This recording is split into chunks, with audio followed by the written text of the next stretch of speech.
I think when we talk about the image of Serbia, we need to have in mind the image of the whole region. Sometimes at these very important high-level international meetings, sometimes even when I read the media, I have a feeling that there is a frozen picture, that people perceive this whole region, Serbia very much included, as time stopped.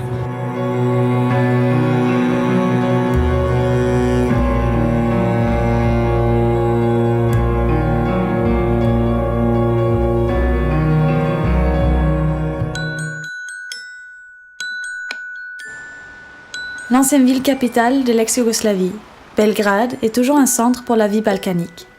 Les jeunes de partout en Balkans viennent ici pour les échanges culturels, les conférences, les séminaires et pour les festivals et les concerts. Les nuits blanches s'étendent sur les péniches de la Sava et du Danube, qui confluent ici à Belgrade. Dans les rues s'exprime la nouvelle société de Belgrade. On arrive à sentir sa pulsation et sa fraîcheur dans une ville riche d'histoire et de l'histoire.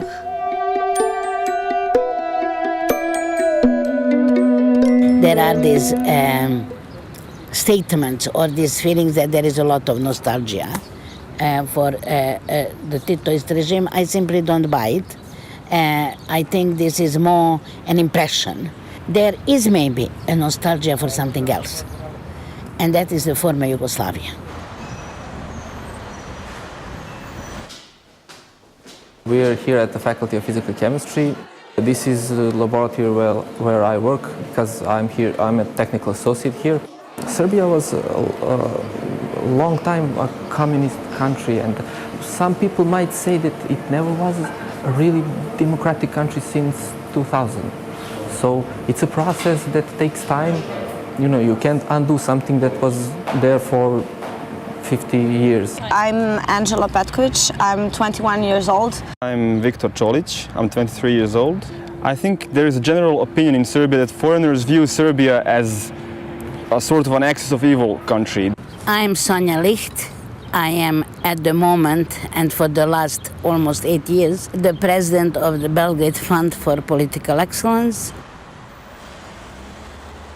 Yugoslavia was the most multicultural, the most multi-religious, the most multilingual country in Europe. I must tell you, when it was falling apart, I did not see a real, genuine effort from Europe itself and the European countries to keep it together. I don't want to blame them. We, unfortunately, destroyed that country forever. Yugoslavia is gone. It will never be back. What is back is an understanding that we need regional cooperation, economically, politically, security-wise, that we need to find a way how to be really good neighbors. Our development depends on it.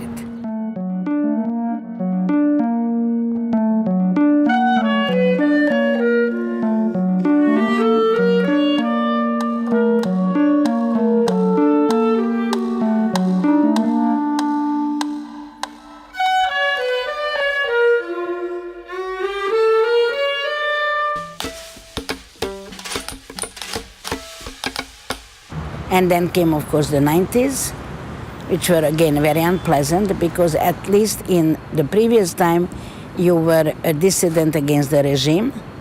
In the 90s, in a way, you were a dissident against, at some points, even the majority of the people. The early 90s were a really turbulent time in Europe. I mean, the breakdown of the Berlin Wall and the collapse of the Eastern Bloc, and somehow, in the midst of it, Yugoslavia broke apart. Well, unfortunately, what could have been a peaceful breakup ended up in nationalist rants that we all know how they ended.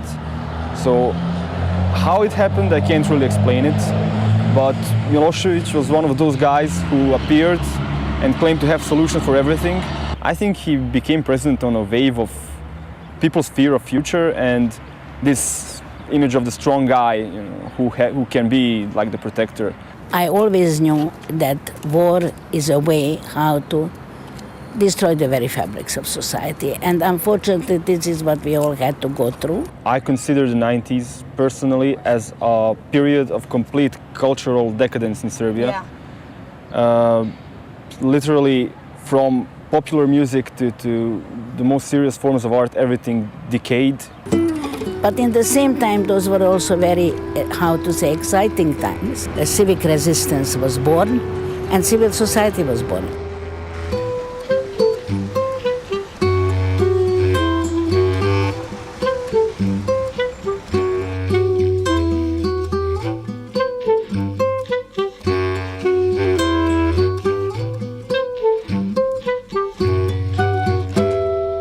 Well, Otpor is a phenomenon. Otpor, or resistance, started as an initiative of young students against the regime, against authoritarian rule, in non-violent ways. But Otpor became a popular movement. At the end of the Milosevic period, there were several 100,000 people, members of Otpor. So Otpor was not only a movement, Otpor was a symbol, Otpor was a state of mind. There were demonstrations against Milosevic in Belgrade like every 2 years or 3 before, but there never was enough mass. When the NATO attacked Yugoslavia, it was clear that he didn't have support anywhere, and it was obvious that it was Yugoslavia against a world power in a war that it couldn't win. So simply the people became aware that he brought the country to his knees economically, but also he didn't have anywhere to turn abroad. And then on October the 5th, there were around 500,000 people on the streets of Belgrade.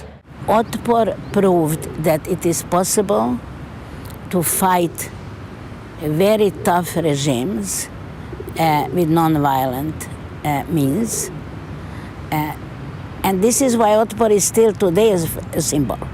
This is why Otpor was important for the Egyptians and for the Tunisians and for the Georgians and for the Ukrainians. Everywhere you in fact find the famous fist as a symbol of non-violent struggle against dictatorial or authoritarian regimes.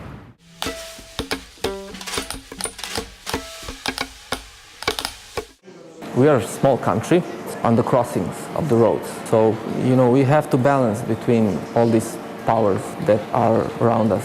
It's, I think, a pretty hard position where we are today because, you have Russia pulling this way, the European Union pulling the other way, the US pulling the third. So we're somewhere in the middle and we have to manage.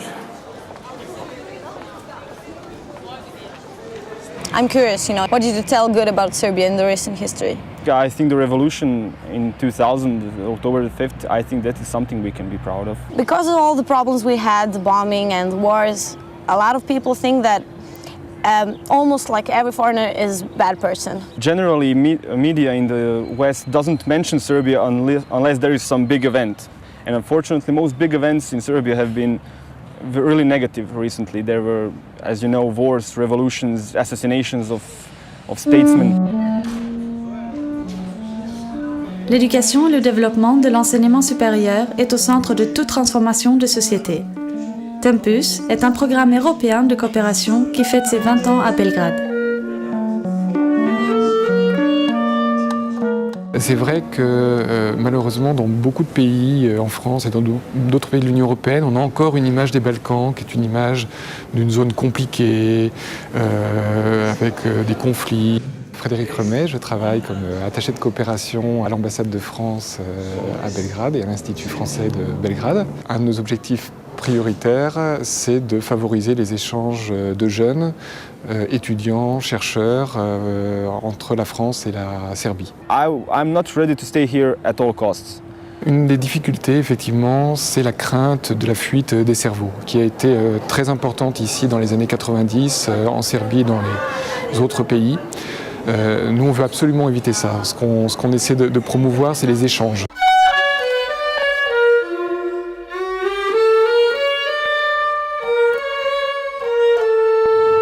The three most powerful European leaders said that multiculturalism is dead in their own countries.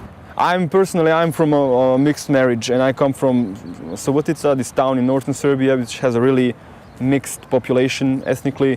So for me, Serbian identity wasn't playing such a key role in my life.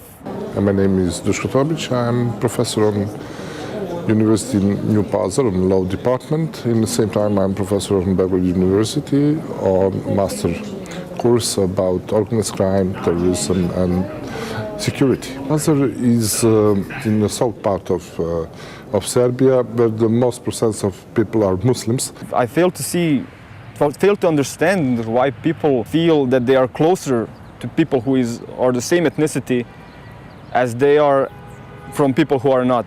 I think our political class, when I say our, I mean European political class, failed immensely. They did not know how to teach Europeans to be proud Europeans. I just happened to be born in Belgrade and I happen to have Serbian parents. I'm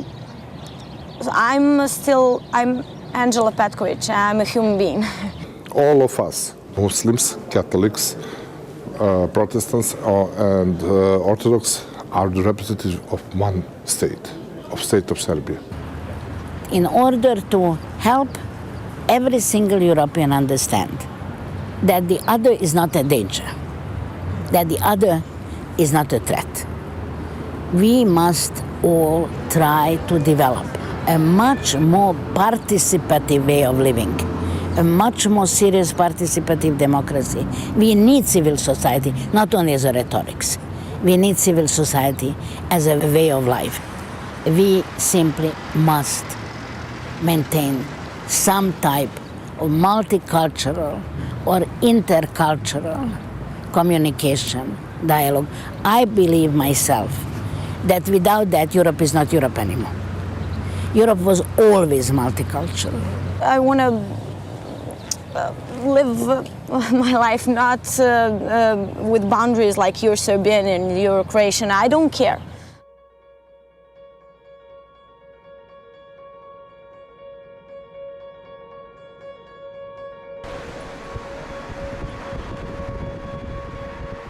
Belgrade était une ville qui était la capitale des non-alignés, donc il y avait une tradition d'accueil de beaucoup d'étudiants étrangers. Malheureusement, tout ça a disparu dans les années 90 et les gens rêvent de voir Belgrade redevenir une ville cosmopolite. C'est un pays où il y a encore besoin de temps pour faire beaucoup de réformes, il y a encore des héritages du passé. Le plus difficile, c'est que voilà, la crise économique et sociale, beaucoup de gens vivent dans des conditions sociales très difficiles, il y a quand même beaucoup de pauvreté dans ce pays. I don't want to leave, and I believe neither do you, because we think, I don't know, that there is some utopia out there. No. It's not because I don't like this country or I don't love it. It's not because any of these issues. It's because I want to go for my dreams. There is hope. There are much worse places on earth to live than Serbia. The Balkans moved a lot from the end of the 90s. I think we are almost a success story.